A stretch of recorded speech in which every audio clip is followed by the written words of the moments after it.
ही वांग्याची भाजी इतकी सोपी आणि इतकी झटपट बनणारी आहे ना. सगळ्यात पहिलं तर शेंगदाणे घ्यायचे, आणखी कोथिंबीर, आणखी भाजलेला कांदा घ्यायचा थोडा. त्यानंतर त्याला मिक्सरमध्ये व्यवस्थित पिसून घ्यायचं.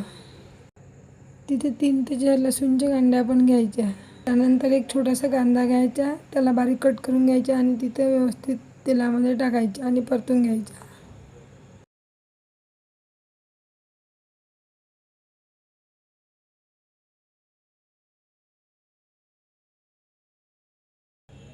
त्यानंतर वांगे कट करून घ्यायचे आणि व्यवस्थित बघायचे बरं का, नाही तर वांग्यामध्ये अळ्या वगैरे राहतील खाताना.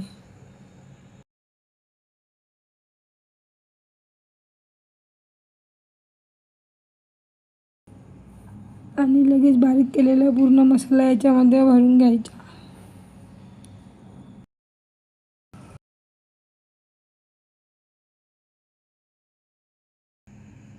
मग मसाला लावलेले सर्व वांगी तिथं तेलामध्ये टाकून द्यायचे आणि छान तळायचे.